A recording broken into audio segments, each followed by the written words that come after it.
Assalamualaikum warahmatullahi wabarakatuh. Alhamdulillahilladzi an'amana bi ni'matil iman wal islam wa nusalli wa nusallim ala asrafil anam Sayyidina Muhammad wa ala alihi washabihi ajma'in wa ba'd. Para pemirsa dan pencinta di Kalbu Channel rahimahullah.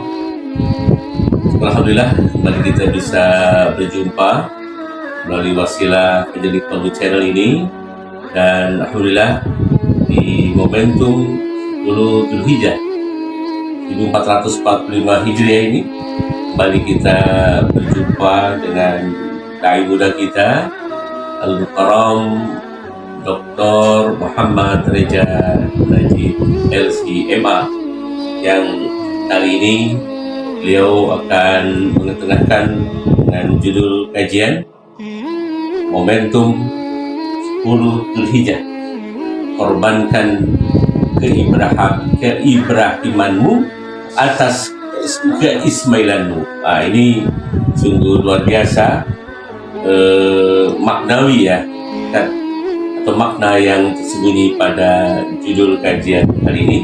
Nanti kita akan simak bersama ada apa di balik momentum 10 Dzulhijjah. Kita harus mengorbankan keibrahiman kita atas keismailan. Ini kita akan simak bersama makna di balik judul ini. Fadhal, Al-Mukarram. Bismillahirrahmanirrahim. Assalamualaikum warahmatullahi wabarakatuh. Waalaikumsalam warahmatullahi wabarakatuh. Alhamdulillah, salatu wassalamu ala Rasulillah sayyidina Muhammad bin Abdillah man istafahu wa jtabahu lin-nubuwwati wa risalah wa ala alihi wa ashabihi ba'du. Alhamdulillah, kali ini dalam momentum Idul Adha pada tahun 1445 Hijriah bersama Pamanda, yaitu Dr. Parmawan, dan juga sahabat-sahabat penjernih Kalbu Channel dimanapun berada yang tentunya dirahmati oleh Allah Subhanahu wa Ta'ala. Alhamdulillah, pada diskusi dan obrolan hangat kali ini kita akan mendiskusikan tentang bagaimana momentum Idul Adha, pengorbanan atau korbankanlah keibrahimanmu atas keismailan. Makna esoterik atau makna dibalik daripada tema kali ini, pengorbanan atau korbankan keibrahimanmu atas keismailanmu, adalah bagaimana sifat dari diri kita, yaitu anania, egoisme, kemudian merasa diri kita mampu Paling untuk benar gitu ya. bagaimana menjalankan apapun yang kita inginkan paling benar. Itu semuanya tidak berhak untuk kita sandang. Itu semuanya hanya berhak disandang oleh Allah Subhanahu wa Ta'ala. Maka dalam tanggal 8 sampai 9 bulan Dzulhijjah kemarin, kita mengetahui bahwa pada 8 Dzulhijjah adalah peristiwa Yaumut Tarwiyah. Artinya adalah bagaimana Nabi Ibrahim alaihissalam diberikan sebuah mimpi yang sangat istimewa dari Allah Subhanahu wa Ta'ala, tetapi Nabi Ibrahim masih ragu-ragu. Hal itu bagaimana kita memaknai orang-orang Arab sebagaimana yatarawwal Ibrahim, Dalam keraguan mimpinya. Akhirnya kemudian masuk daripada 9 Dzulhijjah, yaitu Yaumi Arafah. Bagaimana kita melihat tanggal 9 Dzulhijjah, yaitu hari Arafah, disunahkan kita semuanya umat muslimin muslimat dimanapun berada untuk melaksanakan puasa sunnah Arafah.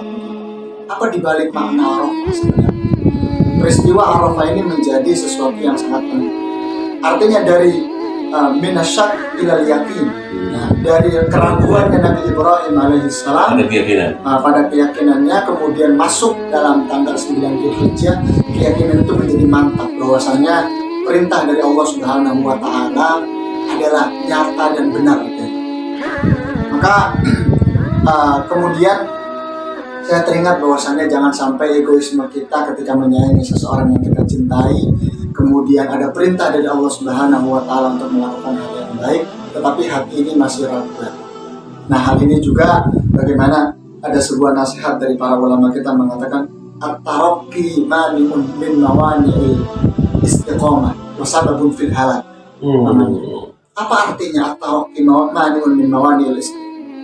At-tarakki adalah bagaimana seorang manusia merasa dirinya mampu melaksanakan apapun yang ia ingin tanpa ada siapapun yang membantu. Ada kata ulama mani'un min mawani'il istiqamah. Ini adalah sifat ini sebuah penghalang bagi diri kita untuk bagaimana kita bisa menjalankan keistiqomahan dalam ibadah kepada Allah. Diakhiri dengan wasababun fil halak. Akhirnya, poin akhirnya akan menyebabkan manusia dalam sebuah akhirat. Kurang lebih singkat awalnya seperti itu. Baik pemirsa yang pecinta menjadi Kolbu channel rahmatullah, telah diberikan prolog lantar sebagai mukadimah. Tentunya pantau terus menjadi Kolbu channel. Berikutnya beliau akan menguraikan secara lugas tentunya apa sih dibalik makna kita harus mengorbankan Ibrahiman kita. Apa makna dari kata ini atas keismailan yang ada dalam kehidupan atau diri kita ini. Nah, apa pula korelasinya dari kedua kata ini? Fadhal. Bismillahirrahmanirrahim. Bagaimana kita memahami daripada tema korbankanlah keibrahiman atas keismailan? Bahwasannya kita juga melihat ayat yang sering bertebaran ketika momentum Idul Adha dari para dai-dai, dari para ustadz, khutbah, para guru-guru kita menyampaikan bahwasanya terangkum itu semua dalam Quran surat Al-Kautsar juz ke-30 ayat pertama sampai ayat. A'udzubillahi minasyaitonirrajim. Bismillahirrahmanirrahim. Inna a'tainakal kautsar. Fasholli li rabbika wanhar. Inna syani'aka huwal abtar. Shadaqallahul azim. Korbankanlah keibrahiman ketika ada al-awamir, yaitu perintah daripada Allah Subhanahu wa taala. Kita tidak ragu untuk hal itu menjadi perintah yang sangat mulia. Ketika kita para nabi yang soleh, para nabi kita semuanya mendapatkan sebuah mimpi yang sangat istimewa, maka wajar saja ketika Nabi Ibrahim alaihissalam diawali dengan sebuah keraguan. Ketika perintahnya adalah fasholli li rabbika wanhar. Al-Kautsar, ayat pertama Quran surat Al-Kautsar diawali dengan inna a'tainakal kautsar. Makna Al-Kautsar? Al-Kautsar artinya adalah ni'aman katsir. Hal ini yang ditafsirkan oleh Imam Wahbah Zuhaili yang menuliskan sebuah kitab Tafsirul Munir fil Aqidati Wasyari'ati wal Manhaj. Dia menyampaikan bahwasannya inna a'taina, kami semua memberikan kepada kamu, yang diperuntukkan kepada Nabi Muhammad SAW. Artinya adalah Al-Kautsar. Al-Kautsar adalah kenikmatan yang besar. Mimpinya Nabi Ibrahim alaihissalam menjadi sebuah kenikmatan yang besar ketika diperintahkan oleh Allah Subhanahu wa taala berkorban kepada putranya. Awalnya seperti itu konteksnya. Maka tema tersebut kami angkat menjadi korbankanlah keibrahimanmu atas keismailanmu. Ayat kedua kemudian Quran surat Al-Kautsar menyebutkan fasholli li rabbika wanhar. Fasholli maknanya adalah sholat. Sebenarnya orang-orang itu memaknai, jangan sampai salah paham, fasholli itu bukan hanya sholat 5 waktu, sholat rawatib, hajat, duha dan lain sebagainya, tidak. Akan tetapi fasholli ditafsirkan atau dirincikan sebagai maknanya adalah sholatlah ketika seluruh umat muslimin muslimat melaksanakan sholat sunnah Idul Adha. Fasholli li rabbika, sholatlah kepada Tuhanmu. Bagaimana kita bisa beribadah kepada Allah Subhanahu wa taala dengan prima, dengan khusyuk, dengan optimal, diakhiri dengan li rabbika wanhar. Setelah itu momentum yang sangat besar adalah bagaimana kita bisa melihat peristiwa yang sangat mulia dari makna korbankanlah keibrahimanmu atas keismailanmu, yaitu wanhar. An-nahar wanhar. An-nahar adalah korbankannya. Mungkin kalau sekarang kita memaknai korban itu adalah bagaimana kita bisa menyembelih hewan-hewan ternak yang ada di sekitar kita. Maka inilah yang disebut dengan korelasi tema, yaitu korbankanlah keibrahimanmu atas keismailanmu, atas perintah Allah Subhanahu wa taala yang terkandung dalam Quran. Baik, itu ya Ustaz ya. Ada riwayat menurut pandangan sebagian ulama ya, asbabun nuzul Allah Subhanahu wa taala memerintahkan Nabi Allah Ibrahim alaihissalam, ini beli putra saya kan ya, bahwa Nabi Allah Ibrahim alaihissalam mudanya, pada masa mudanya dulu pengusaha sukses dengan begitu banyak kekayaan dimilikinya, domba itu ya, unta gitu. Kemudian beliau dengan mudah menunjukkan kedermawanan, keikhlasan untuk berbagi kepada masyarakat duafa atau fakir miskin. Dan menurut kisah ini sampai terucap dari lisan beliau sebagai wujud taqarrub ilallah, sebagai wujud kedekatan kepada Allah. Jangankan harta benda yang aku miliki, hanya domba, hanya unta ya.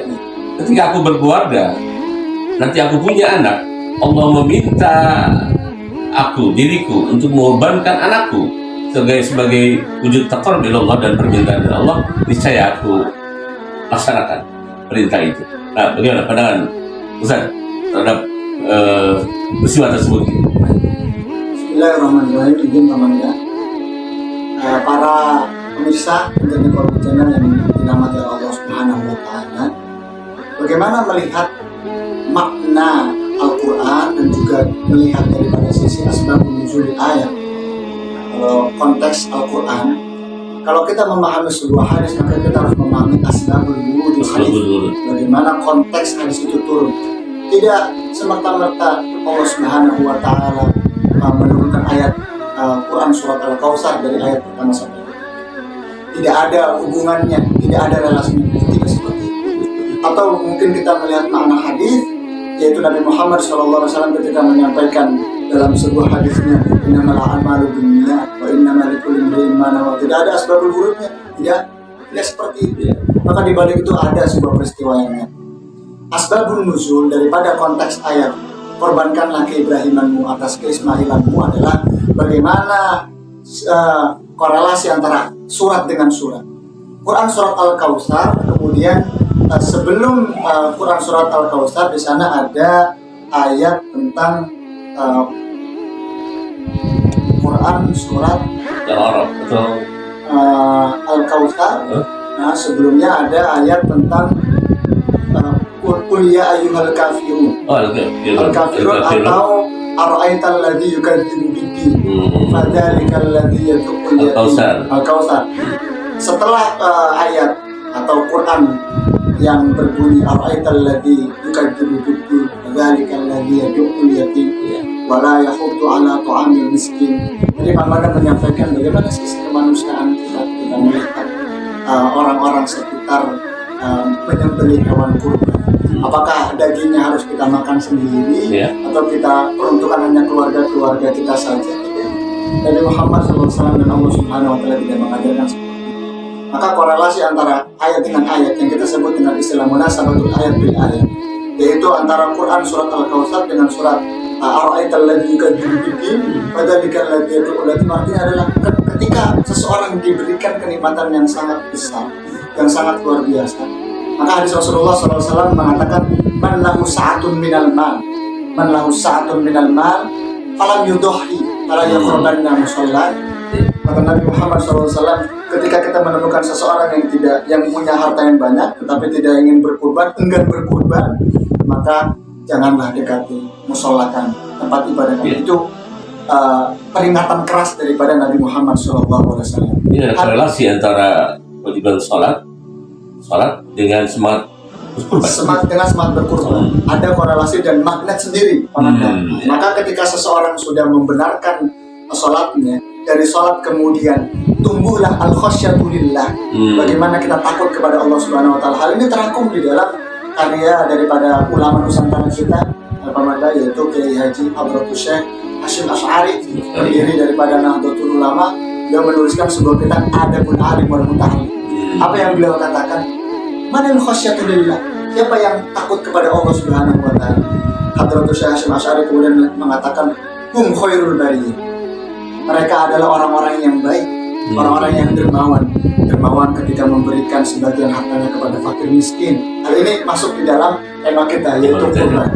Dan juga orang-orang yang baik ketika menyediakan tempat-tempat ibadah yang nyaman, itu masuk dalam sholat. Maka Quran surat Al-Kautsar itu ada hubungannya dengan Quran surat Ar-Ra'aital ladzi yang berbunyi Ar-Ra'aital ladzi kadzalika alladzi yaqul yatim wala yahuddu ala ta'amil miskin. Jangan sampai kita merendahkan orang-orang fakir miskin karena kita mempunyai sholat yang luar biasa, kurban yang sudah tidak terhitung, maka jangan sampai bagaimana melunturkan keimanan kita. Jadi ada pesan-pesan bahwa di balik kesalehan individual yang mesti dikembangkan, ditumbuh kembangkan, terus ditingkatkan kualitasnya, jangan lupa harus diimplementasikan dalam wujud kesalehan sosial. Seperti itu ya? Betul. Sekarang berikutnya sebagai bagian dari penutup kajian kita pada hari ini, bagaimana kiat-kiat agar ada motivasi yang tinggi atau semangat keibrahiman dalam diri setiap kita, khususnya kita para orang tua, atas keismailan. Nah, ini tentunya perlu kiat, perlu strategi, perlu trik-trik gitu ya, agar tumbuh semangat kita untuk beruswah kepada sosok Nabi Allah Ibrahim AS dan juga putra beliau yang sungguh luar biasa, Ismail AS. Karena itu termuat dalam dialog yang sangat indah dalam surah di Al-Quran itu, ya bunayya, ketika itu wahai anakku, sesungguhnya aku bermimpi bahwa Allah memerintahkan untuk berkurban, menyembelih begitu ya. Bagaimana pendapatmu gitu? Dan dijawab Nabi Ismail, wahai ayahanda, tentunya lakukanlah apa yang Allah perintahkan. Insya Allah aku dalam kondisi senantiasa berada dalam kesabaran itu ya. Semana bagaimana dia untuk menumbuhkan jiwa keibrahiman dan keismailan dalam setiap profil keluarga, terutama dalam keluarga kita. Bismillahirrahmanirrahim. Bahwasannya kita mengetahui mukjizat yang paling besar daripada Allah Subhanahu wa Ta'ala kepada manusia adalah bagaimana bisa mencetak generasi yang soleh dan sebagainya. Kemudian ketika naik level, kita melihat daripada derajatnya para nabi, para anbiya ketika diturunkan atau diberikan mukjizat daripada Allah Subhanahu wa Ta'ala. Salah satunya mukjizat yang paling paten, mukjizat yang tidak akan hilang, itu adalah mukjizat kitab suci Al-Quranul Karim yang diturunkan oleh Allah Subhanahu wa Ta'ala melalui malaikat Jibril alaihissalam kepada baginda Nabi Muhammad sallallahu alaihi wasallam. Namun hal ini kita bisa melihat bagaimana sisi kesalehan daripada Nabi Ibrahim alaihissalam kepada putranya, yang sebenarnya Pamanda, Nabi Ibrahim alaihissalam itu mempunyai rasa kasih sayang yang sangat tinggi kepada putranya. Ini putra yang dinantikan dan sematawayang. Betul, sematawayang saja. Tetapi perintah Allah Subhanahu wa Ta'ala tentunya sangat bertentangan, sebenarnya sangat bertentangan dengan prinsipnya Nabi Ibrahim alaihissalam. Maka peristiwa itu dinamakan Yaumut Tarwiyah. Nah, kemudian kita bisa melihat ketika Nabi Ibrahim alaihissalam menentukan komitmennya untuk bagaimana menjadi sifat daripada Nabi Ibrahim yang soleh dan juga bisa memberikan uswah hasanah bagi kita semuanya adalah apapun yang dikatakan oleh putranya Nabi Ismail alaihissalam dan yang dikatakan Pamanda, saya ikhlas, saya ridho semua atas perintah daripada Allah Subhanahu wa Ta'ala. Seperti itu yang dikatakan oleh Nabi Ismail alaihissalam. Ini adalah sebuah ikhlasul amal, keikhlasan dalam sebuah amal. Maka yang disampaikan oleh Imam Abdul Hasan Asyadili, ulama besar dari bumi Kinanah yaitu Mesir, dia mengatakan a'linu bi ta'atikum izharan kama yatadhaharu ghairukum bil ma'as. Sekarang para pemuda-pemudi sudah tidak heran kita melihat Pamanda bahwasanya tidak malu untuk melakukan maksiat.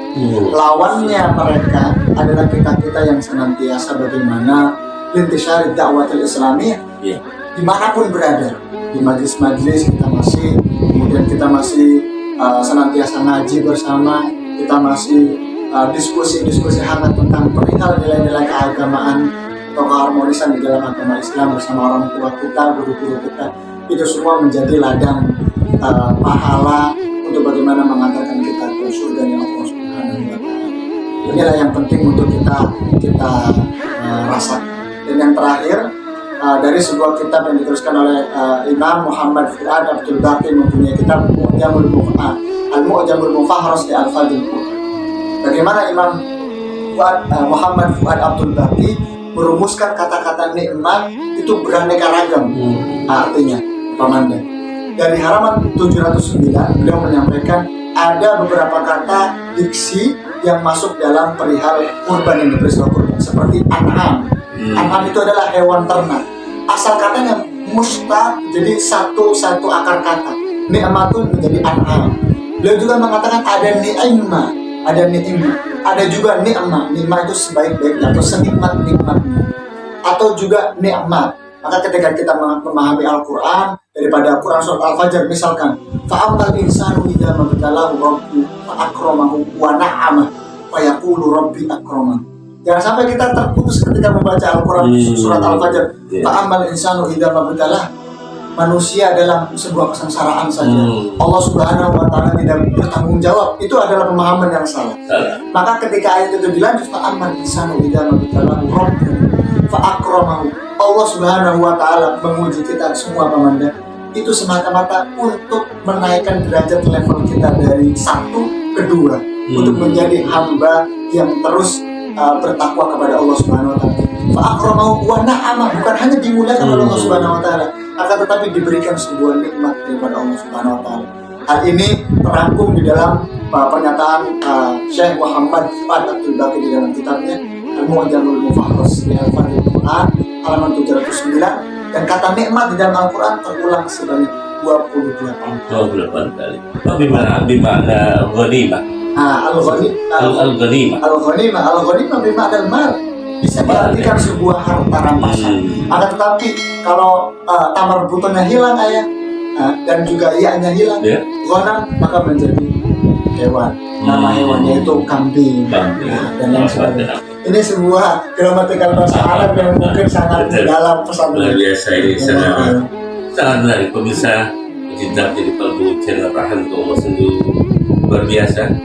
Kajian pesan sangat simpel, sangat sederhana, hanya syarat makna di dalamnya. Momentum 10 Zulhijjah dijadikan momentum agar ada semangat mengorbankan keibrahiman dalam diri kita atas Ismailan. Data tadi kalau kita ambil keywordnya, Allah telah menganugerahkan begitu banyak nikmatan kasyir, nikmatan la tuhsa, nikmat yang tidak bisa terhitung, ya, tidak bisa dan tidak terhingga. Yang kunci adalah jika Allah memberikan nikmat, maka sebagai tasyakur binikmah kita harus berbagi, ya, di bentuk kesalahan sosial kita. Dan ada 2 di sana kata kuncinya juga adalah untuk kesabaran. Ini sabru ala nikmah berarti, ya, sabru ala nikmah, kesabaran ketika Allah memberikan nikmat yang begitu banyak yang tidak terhingga.